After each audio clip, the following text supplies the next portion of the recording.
Hey everyone, welcome back to the channel. मैं हूँ सिमरन और आज की वीडियो में हम क्लास 9th चैप्टर 1 के कुछ एग्जांपल्स को बहुत ही सिंपल तरीके से समझेंगे, तो वीडियो को एंड तक ज़रूर देखना। सो एग्जांपल नंबर 1 है, इसमें हमें कुछ स्टेटमेंट्स दी है और हमें बताना है कि स्टेटमेंट्स ट्रू है या फॉल्स है विद एग्जांपल्स। तो आइए देखते हैं। So the first statement is every whole number is a natural number. जैसे कि मैं आपको पहले ही बता चुकी हूँ पहले की वीडियोस में, होल नंबर्स क्या होते हैं और नेचुरल नंबर्स क्या होते हैं। होल नंबर में हमारा ज़ीरो इंक्लूड हो जाता है। अगर ज़ीरो को हम हटा दें तो ये हमारा नेचुरल नंबर बन जाता है।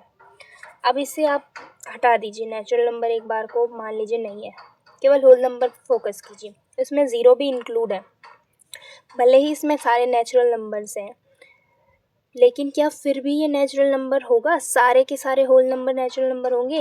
नहीं, इसमें क्योंकि ज़ीरो भी इंक्लूडेड है और ज़ीरो इंक्लूड होने की वजह से ये हमारा क्या नहीं होगा, नेचुरल नंबर नहीं होगा। सारे के सारे हमारे होल नंबर नेचुरल नंबर नहीं हो सकते हैं क्योंकि उसमें ज़ीरो इंक्लूड होता है और ज़ीरो हमारा नेचुरल नंबर नहीं होता है, तो इसलिए हमारा होल नंबर नेचुरल नंबर नहीं होंगे, सारे के सारे नहीं होंगे। नाउ हमारी जो सेकंड स्टेटमेंट है वो है every integer is a rational number. जो हमारा इंटीजर्स होते हैं, जिसे हम z से डिनोट करते हैं, इंटीजर्स क्या होते हैं हमारे, यानी कि सारे के सारे माइनस वाले नंबर और सारे के सारे पॉजिटिव नंबर और ज़ीरो भी इसमें इंक्लूड होगा, ये सारे क्या होंगे, हमारे इंटीजर्स होंगे।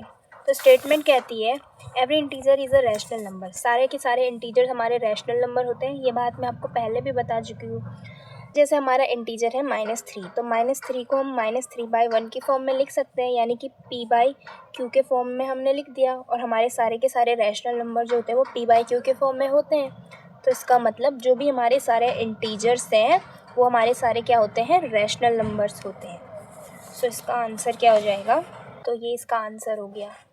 नाउ अब हम देखते हैं हमारी थर्ड स्टेटमेंट। थर्ड स्टेटमेंट कहती है every rational number is an integer. तो रैशनल नंबर्स में हमारे इंक्लूड हो गए सारे के सारे इंटीजर्स, जैसा कि हमने अभी देखा। तो आ गए सारे इंटीजर्स और ऐसे नंबर्स होते हैं जैसे कि हमारा हो गया 1/2, 3/4, मतलब ऐसे नंबर्स जिनके डिनोमिनेटर में ज़ीरो नहीं होगा और 1 नहीं होगा।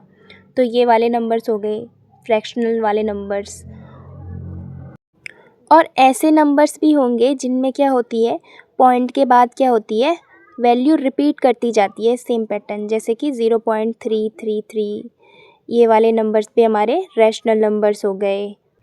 तो सारे इंटीजर्स तो इसमें आ रहे हैं, लेकिन क्या ये जो नंबर है ये हमारे इंटीजर्स हैं?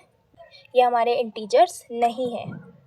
तो इसका आंसर क्या हो जाएगा, क्योंकि ज़रूरी नहीं है कि हमारे सारे के सारे रैशनल नंबर क्या हो, इंटीजर्स हो। जैसे कि अभी हमने देखा हमारा 1/2 है, 3/4 है, ये भी हमारे रैशनल नंबर है, लेकिन ये ज़रूरी नहीं है कि ये हमारे क्या हो, इंटीजर्स हो। तो इसका ये रीज़न हो गया। नाउ देखते हैं हमारा एग्जाम्पल नंबर 2। तो हमारा सेकंड एग्जाम्पल है find 5 rational numbers between 1 and 2। तो मैंने आपको पहले भी नंबर लाइन वाले वीडियो में बताया था कि कोई भी दो कॉन्जिक्यूटिव इंटीजर्स होंगे, उनके बीच हमारे पास क्या होते हैं, इनफाइनाइट्स नंबर होते हैं।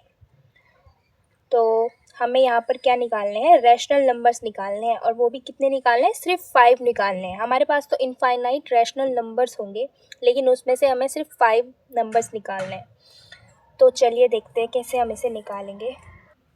तो जो भी हमारे इंटीजर्स होते हैं, जैसे कि हमारा 1 है, तो इसे हम इस तरीके से लिख सकते हैं, इसके डिनोमिनेटर में हम 1 मान सकते हैं। सेम इसी तरीके से हम 2 को भी लिख सकते हैं, 2/1।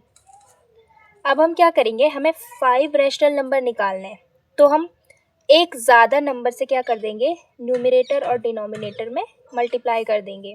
इधर भी करेंगे और इधर भी करेंगे। तो ये हमारा बन गया 6/6 एंड 12/6।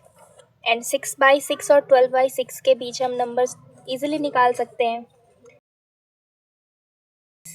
तो इस तरीके से हम कोई भी दो कॉन्जिक्यूटिव इंटीजर्स होंगे, उनके बीच हम 5 रैशनल नंबर्स निकाल सकते हैं। मान लो अगर 5 की जगह हमें 6 बोला होता तो हम क्या करते, 6 में 1 जोड़ेंगे तो 7 हो जाएगा। तो हम क्या करेंगे, 7 से ऊपर नीचे मल्टीप्लाई कर देंगे। 2 को हम लिख सकते हैं 2/1, यानी इधर भी हम ऊपर नीचे 7 से मल्टीप्लाई कर देंगे।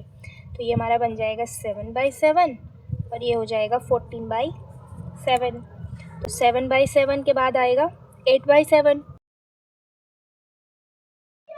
तो यहाँ पर कितने निकल गए हमारे पास, यहाँ पर 6 हमारे पास निकल गए रैशनल नंबर। तो इस तरीके से हम कितने भी रैशनल नंबर्स निकाल सकते हैं कोई भी दो इंटीजर्स के बीच में। आज की वीडियो के लिए इतना ही। अगर वीडियो आपको हेल्पफुल लगी हो तो लाइक कर देना एंड चैनल को सब्सक्राइब करना। कमेंट करके बताओ कि नेक्स्ट वीडियो किस टॉपिक पे चाहिए आपको। Thank you so much for watching. Practice करते रहिए। I will see you in the next video.